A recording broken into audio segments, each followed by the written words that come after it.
ሰላም ተማሪዎች እንደምን አላችሁ? ዛሬ ደግሞ የ11ኛ ክፍል የታሪክ ትምህርት ማጠቃለያ ጥያቄውን ወይም ደግሞ መልመጃውን የዩኒት 9ን መልመጃ እንሰራለን። ማቺንግ ነው የሚለው የመጀመሪያው ኢንስትራክሽን።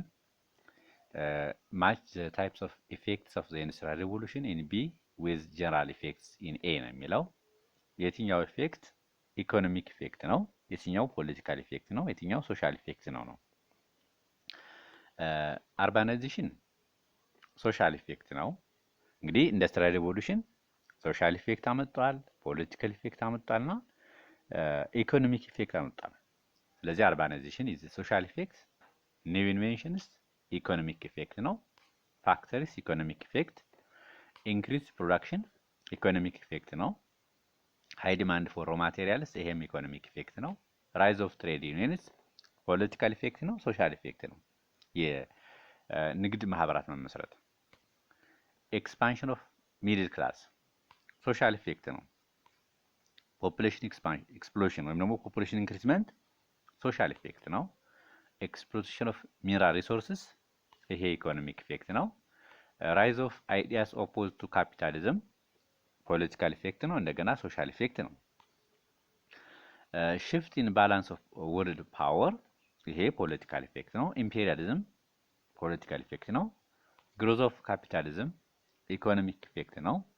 ሊቪንግ ኮንዲሽንስ ኢምፕሩቭድ ሶሻል ኢፌክት ነው። ሰው እንዳጠቃላይ ኢንዱስትሪያል ሬቮሉሽን ኢኮኖሚክ ኢፌክት፣ ፖለቲካል ኢፌክት እና ሶሻል ኢፌክት አመጣል። በዋናነት ኢኮኖሚክ ኢፌክት የሚባለው ኢት ፎስተር ዘ ግሮዝ ኦፍ ካፒታሊዝም ኤንድ ኢንዱስትሪያላይዜሽን የካፒታሊዝም እድገት አፋጥኗል። እንደገና ኢንዱስትሪያላይዜሽንም በከፍተኛ ሁኔታ እንዲስፋፋ አድርጓል። ሶሻል ኢፌክቱ ምንድነው? ዘ ራፒድ አርባናይዜሽን የከተሞች መመስረት ነው። ከተሞች መስፋፋት በተለይ የገጠሩ ማህበረሰብ ወደ ከተማ ከመፍለሱ ጋር ተያይዞ ከተሞች ኦቨርክራውድ መሆን። ፖለቲካል ኢፌክቱ ደግሞ ዘ ኢመርጀንስ ኦፍ ኒው አይዲዮሎጂስ ሰች አስ ሶሻሊዝም የሶሻሊዝም አይዲዮሎጂ መመስረት፣ ትሬድ ዩኒየኖች መመስረት፣ እንደዚሁ ሌሎች ፖለቲካል ኢፌክቶችን አመጣል ኢንዱስትሪያል ሪቮሉሽን። መልቲፕል ቾይሱ ዌር ዲድ ዘ ኮንቲኔንታል ኮንግረስ ሜት ይላል። ኮንቲኔንታል ኮንግረስ አሜሪካውያን ከእንግሊዝ ቅኝ አገዛዝ ነፃ ለመውጣት ያካሄዱት ጉባኤ ነው። ሁለት ጉባኤዎች አካሂደዋል። የመጀመሪያው ዘ ፈርስት ኮንቲኔንታል ኮንግረስ የሚባለው በ1774 ዓ.ም የተካሄደው ፊላዴልፊያ የሚባለው የአሜሪካን ግዛት ላይ፣ ሁለተኛው ደግሞ በ1776 ዓ.ም እዛው ከተማ ፊላዴልፊያ የሚባል ከተማ ላይ የተካሄደው። ሶ በመጀመሪያው በፈርስት ኮንቲኔንታል ኮንግረስ ዘ አሜሪካንስ ፕሮቴስት ዘ ብሪቲሽ ገቨርንመንት ትሪትመንት ኦፍ ቦስተን የእንግሊዝን መንግስት ቦስተን ላይ የወሰደውን እርምጃ በመቃወም ነው ስብሰባ ያካሄዱት። እንደገና በዚሁ በፈርስት ኮንቲኔንታል ኮንግረስ የእንግሊዝ መንግስት ግብር ላለመክፈልም እንደዚሁ ተስማምተዋል አሜሪካውያን። ሰከንድ ኮንቲኔንታል ኮንግረስ የተካሄደው እዚሁ ፊላዴልፊያ የሚባለው አሜሪካን ግዛት ላይ ነው። መቼ? በ1776 ዓ.ም። በዚህ ጉባኤ በዋናነት ኮንቲኔንታል አርሚ was established አሜሪካውያን አንድ አህጉር አቀፍ ወታደር አቋቁመዋል። የዚህም ኮንቲኔንታል አርሚ ዋና ኮማንደር የሆነው ጆርጅ ዋሽንግተን የሚባለው ነው። በኋላ አሜሪካውያን በ1783 ዓ.ም ነፃነታቸውን ሲያገኙ የመጀመሪያው የአሜሪካ ፕሬዝዳንት የነበረ ሰው ነው። በተጨማሪም የአሜሪካን ዲክላሬሽን ኦፍ ኢንዲፔንደንስም እንደዚህ ወጣው በዚህ በሰከንድ ኮንቲኔንታል ኮንግረስ ላይ ነው። በ1776 ዓ.ም የዲክላሬሽን ኦፍ ኢንዲፔንደንስ በቶማስ ጄፈርሰን የወጣውም በዚሁ ጉባኤ ላይ ነው ማለት ነው። who was the author of declaration of independence?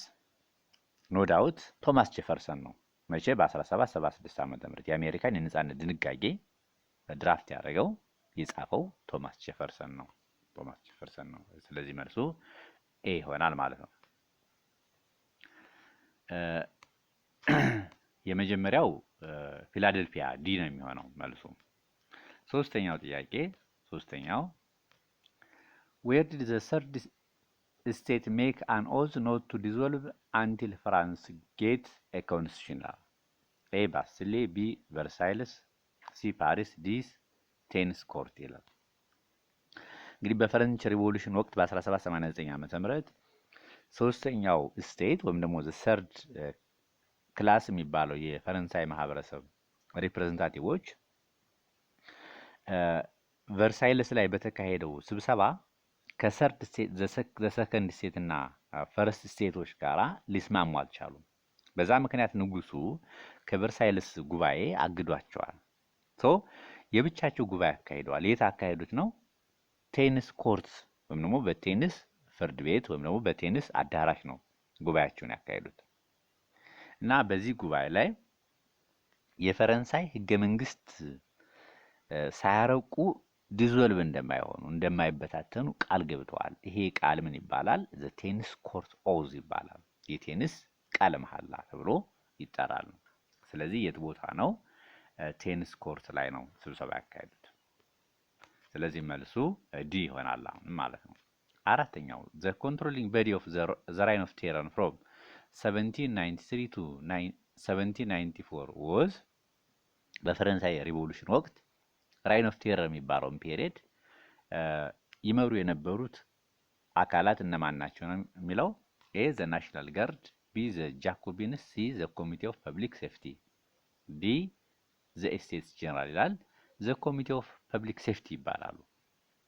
እንግዲህ ይሄ ኮሚቴ ኦፍ ፐብሊክ ሴፍቲ በዋናነት was led by ጆርጅ ዳንተን ኤንድ ማክሲሚላን ሮበስፒየር በሚባሉ ሰዎች ይመራ ነበር ነው። ይሄ አካል ይሄ ኮሚቴ ይሄ ኦርጋን የሚታወቀው በራይን ኦፍ ቴረር ነው። በሽብር እርምጃው ነው የሚታወቅ።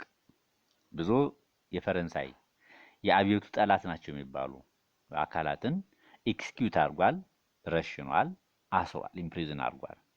እንዲያውም ግሉቴን የሚባለው መሳሪያ ዋና መግደያ ሆኖ ያገለግል የነበረው በዚህ ፔሪየድ ላይ ነው። በተለይ ግሉቴን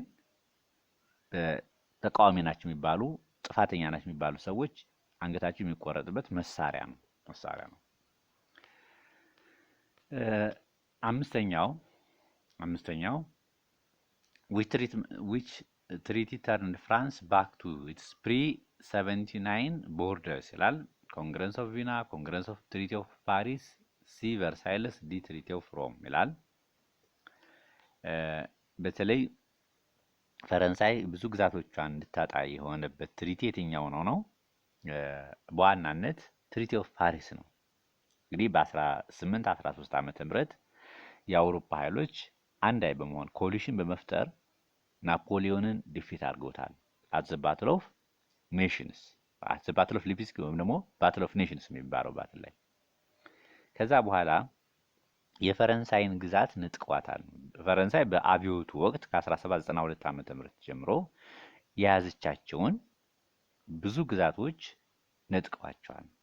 ነጥቀዋል እና ፈረንሳይን በቀድሞ ቦርደሯ ወደ ቀድሞ ድንበሯ ሊወስኗት ይችላል ማለት ነው። ስለዚህ ትሪቲ ኦፍ ፓሪስ ነው። ኮንግረስ ኦፍ ቪና እንዳጠቃላይ ዘ ማፕ ኦፍ ዩሮፕ ሪሸፕድ የተደረገበት የአውሮፓ ካርታ እንደገና የተደራጀበት የተዋቀረበት ብዙ አጠቃላይ የግዛት ሽግሽግ የተካሄደበት ታላቅ ጉባኤ ነው። የመጨረሻው ኢንስትራክሽን ደግሞ ናፖሊዮን አቺቭመንትን የተመለከተ ነው። የናፖሊዮን አቺቭመንት ምንድነው? የሱ አቺቭመንት ያልሆነው የትኛው ነው? ከተጠቀሱት ውስጥ አቺቭመንት የሆነውን አግሪ በሉ፣ አቺቭመንት ያልሆነውን ደግሞ ኖት አግሪ በሉ ነው። he improved the tax collecting method, no doubt የታክስ ኮሌክቲንግ ሜቶድን ናፖሊዮን ቦናፓርት ኢምፕሩቭ አድርጓል። ልክ ነው፣ አግሪ። he restored the old regime, false old regime እንዲያውም እንዲወገድ ነው ያደረገው። disagree he established a democracy, disagree ናፖሊዮን ቦናፓርት ኢንላይትንድ ሊደር ነው እንጂ ኢንላይትንድ ሞናርክ ነው እንጂ he was not a democrat, rather he was a despotic ፈላጭ ቆራጭ ነበር። he created a national banking system, no doubt የፈረንሳይን ብሔራዊ የባንክ ስርዓት ስታብሊሽ አድርጓል። he created a public school system በትክክል አግሪ he established a public system የህዝብ ትምህርት ቤት እንዲቋቋም አድርጓል he allowed the pope to have influence in France exactly በተለይ ከካቶሊክ ክለርጂዎች ጋር የነበረውን ዲፈረንስ በማስወገድ በተለይ ኮንኮርዳት የሚባለው አግሪመንት በመፈራረም የፈረንሳይ ፖፖች የካቶሊክ ፖፖች ተጽዕኖ እንዲኖራቸው ህዝቡን እንዲመሩ ህዝቡን እንዲያስተባብሩ አርጓል አግሪ ነው የዲስትሮይድ ዘ ግሉቴን የሚባለው ማሽን ዲስትሮይ አላረገም ኖት አግሪ